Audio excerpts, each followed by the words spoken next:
All Show jamming live. Oh, man, you know, it's another Thursday in the city. Feeling good like you know I should. I hope. Man, wait a minute. I'll tell you what. I done got fired up today. I'm excited. And there's a reason for it. Because today, I have two of the most powerful women on the planet that are stopping inside the studio, dropping some knowledge, wisdom, understanding some greatness. And as you know, I've been putting across, LinkedIn and Facebook and Twitter, and I've been talking about the subject, right? This is the 8-week series, and we're delving into the conversation of what is winning. You know, I always set the table like this, right? Everybody else had to die in order for, unfortunately, each of us to live, because when you came to this planet, you were already in a race, right? That's a simple fact. You were already in a race. And the mere fact that you're here means that out of all the other millions and billions, right? Guess what? Who won? You did. So I think it's interesting and quite odd that people would think that once you got to the planet that the race would end somehow, right? That maybe that's why they call it the what? The human race. Yeah. It's a game, it's a competition. So what we do in this 8-week series is we bring people onto the airwaves and we identify what it truly takes, to win. What are the strategies that keep you going? And because I only got a short amount of time with my guest on the front end, let me go on and stop playing and get right to her. Right now, we're going to transform and transition and welcome to the stage. It's almost like a keynote presentation, right? She's getting revved up now. I can see her backstage behind the curtain. She's getting ready because she knows the mic is about to be passed to her. The one and only, the legendary, the world-renowned speaker, best-selling author, life coach, Jewel Diamond Taylor is in the building. Please record that so I can take it with me everywhere I go. That is the bomb introduction. Thank you so much for sharing your stage with me. Here's the thing, though, Jewel. First of all, thank you for taking some time out of your busy schedule to come and hang out today. Thank you very much for that. Oh, thank you for the invitation. Can never say no to you, man. I appreciate you. You know, I was looking at your Facebook today. You posted a video of you walking, and you referenced the fact that people were saying, okay, you know, who are you competing against? Why are you out here walking? Yes. And you share that with the audience in terms of your response to that. Well, you know, a lot of people have these trackers to keep track of their steps, which is good. We need to be able to measure our progress. Right. But I am in the beginning stages of really accelerating my physical activity. Right. And I just being consistent is good for me. Yeah. Good. And people are saying, well, Jewel, how many steps are you doing each day? And who are you competing with? I'm like, you know what? The only person I can ever compete with is the version of my old self. Wow. I want to be better than I used to be. That's my only competition, Wes. Wow. Because if we get hung up on other people's expectations, other people's agenda, other people's scoreboard, you know, I know my scoreboard, and I want to get some points up there for my own self reward. You know, and I think. Yes. Yeah, I want to jump in because, you know, the conversation today, we're actually talking about what you're doing. I mean, you're living the life that we're talking about because we're talking about mental toughness. And you know, you share your age with the whole world in terms of young, 68 years young. And and you look at your pictures on Facebook, you look at you on social media, you are full of life. You have overcome, and it's not been a bed of roses. You know, it's not always been good. So when we talk about mental toughness, I want you to kind of refine this thing all the way down, and then we're gonna walk it up. But start to talk about, you know, you're in what would be perceivably a male-dominated field in terms of a keynote speaker, trainer. You know, you talk about Zig Ziglar, Les Brown, Tony Robbins, you know, all the powerhouses. What is mental toughness to you? How do you get it, and how do you sustain it? Thank you, Wes, for asking, because it's a formula that I've always lived by. And the formula is I have to tap into my gift. I have to have a lot of guts. I have to have a lot of grit to stick with it. And pour in some grace, because the grace keeps you humble, but the guts and the grit keeps you persevering no matter what. But you must know what your gift is and stay in your lane and polish that gift, open up that gift, put that gift out there for everybody to see, and then roll up your sleeves and use that grit to stick with it. Because, oh my God, if it's not your calling, which is a vocation, comes from the word vocal, when you are not operating in your vocation and your calling, you'll give up easily. Yes. And I realize that this is not a career, this is not a hobby, this is not a job, this is my vocation. Right. So I've had to have a lot of grit and a lot of guts to stand up and say, this is who I am, this is what I deserve, this is my worth, this is what I can do. But the grace is what has kept me. God's grace. I want to jump in because there's a listener that tuned in specifically today to hear Jewel Diamond Taylor, because they know from watching you that you live what you talk.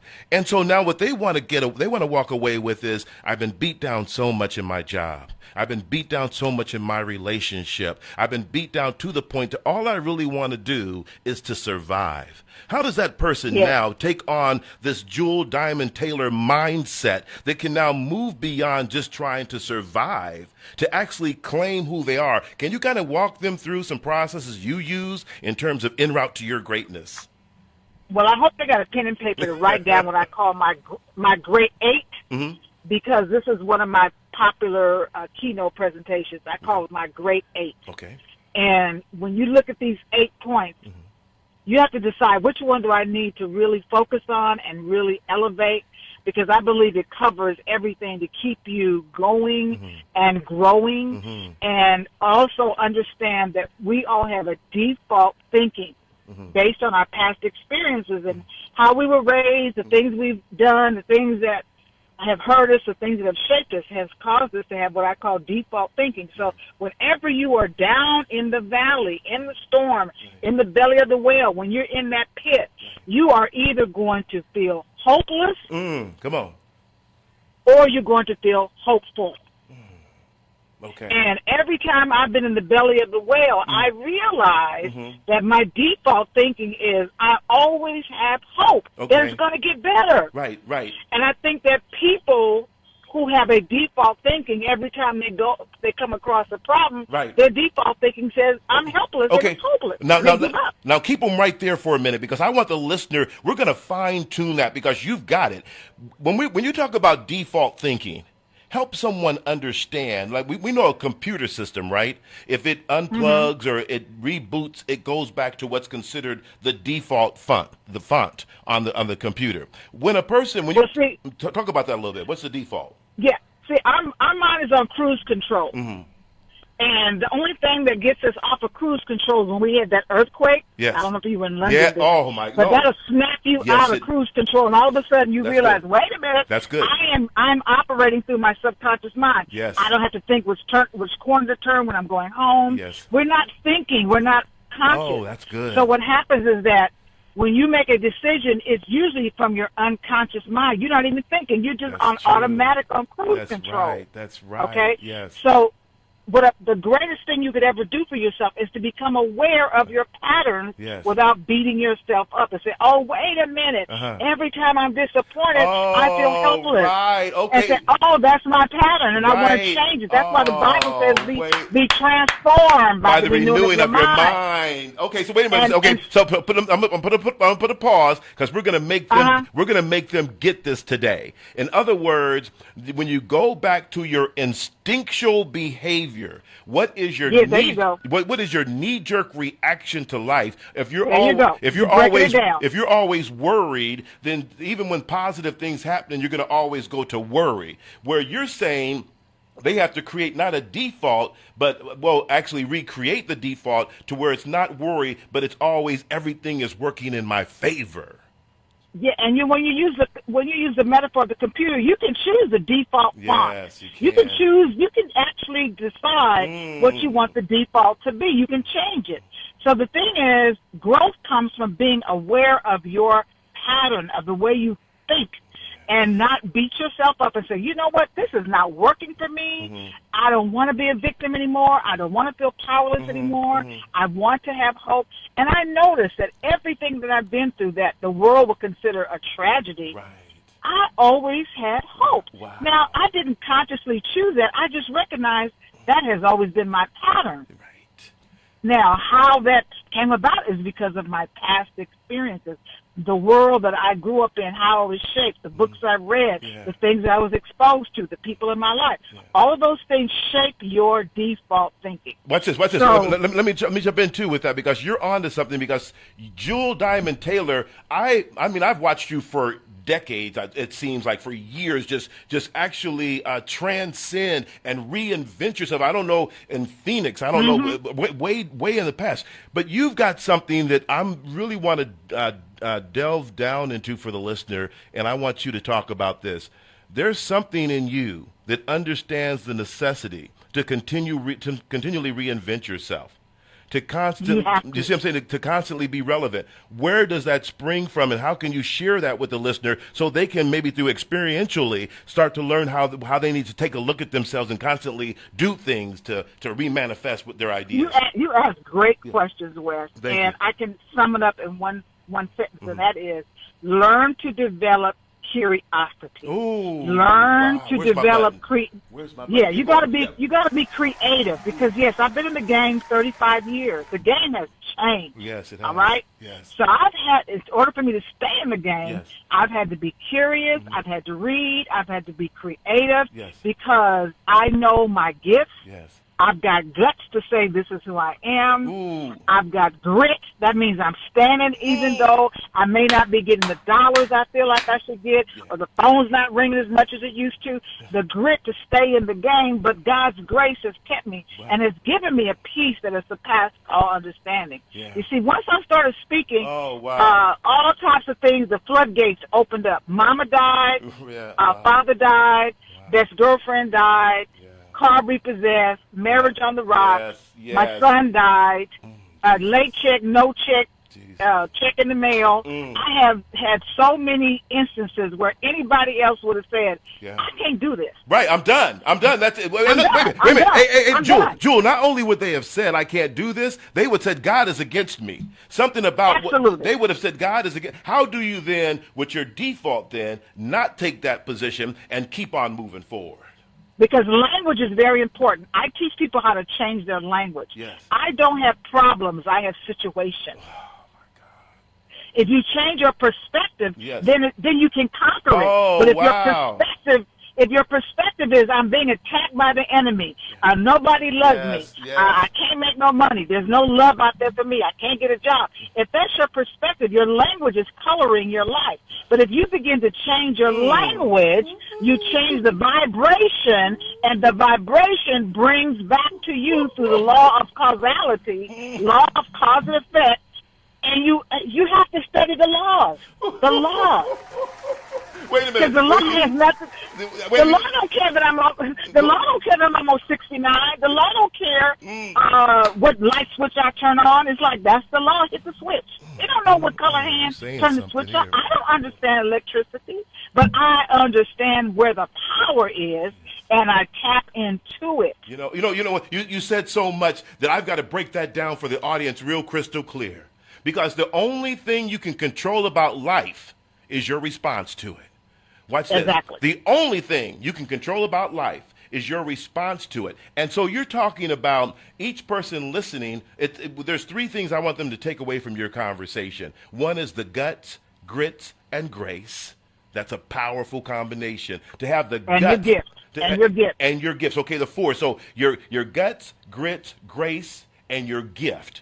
If you can take those four pieces from Jewel, and now you talk about the language, and now you talk about, there's one thing about life that powerful people know, and that is that we can control the outcome by constantly moving forward toward our objective. How powerful is it, Jewel, to have a goal that you can look at that is tangible and real, that you can actually forecast your life that you want to create by keeping this goal in front of you? Is that important at all?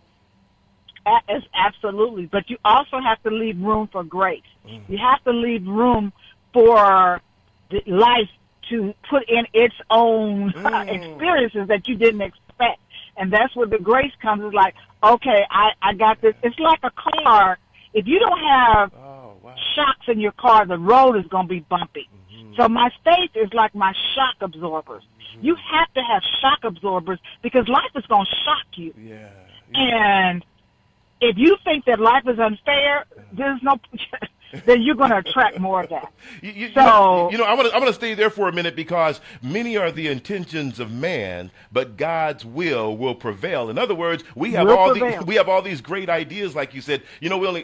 What's unfortunate is, as you know, we've got a dual show, and so what I want to do is I want to spend the next couple of minutes talking about you and how they can find you, because people are listening to you right now, and what they're saying is, I want to talk to her. I want to be around her. Let's make sure let's make sure, Jewel, that people know how to find you. Talk about that for a moment. Absolutely. My website is JewelDiamondTaylor.com. I'm on Facebook. I'm on Instagram. I'm on LinkedIn. My email is jewelmotivates@gmail.com. Thank you for having me on. I just want to share really quick the Great 8, the words, and we'll discuss it another time because I want to hear your other guests too. Yes. But the Great 8 is look at, accentuate the positive, eliminate the negative, activate your gift, motivate yourself, communicate with clarity, cultivate your strength, celebrate life, and associate with the right people. Okay, you got okay. Now I want you to do that all over again. Bring it to us a little slower so I can work with you. Give me all 8 again. Okay, associate, accentuate, eliminate, activate, motivate, communicate, cultivate, celebrate. So if you go ahead. Go ahead, please. When you associate around the right people, like Wes, every time I'm near you, hear you, in the studio with you, the association is powerful and it rubs off. Accentuate. If you can accentuate the positive, and you can also eliminate the negative things in your life. Negative eating habits, negative being late all the time, negative people, and activate the gift that's inside of you. Motivate yourself. I can't motivate people, Wes. Motivation is self. You have to do it yourself. Communicate. Ask for what you want. Communicate clearly with your proposals, with your phone calls, with your emails, with your family, your friends, your coworkers, your team. Communication is key. And I find that people are lacking in communication. Cultivate. In other words, grow.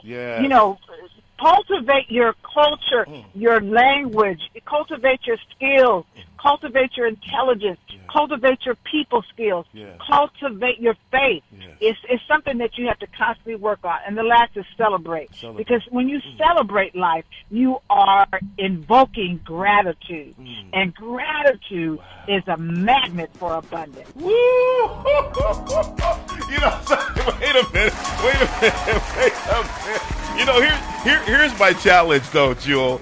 Some people, it's like, if Big Mama is cooking, the food's going to be slamming.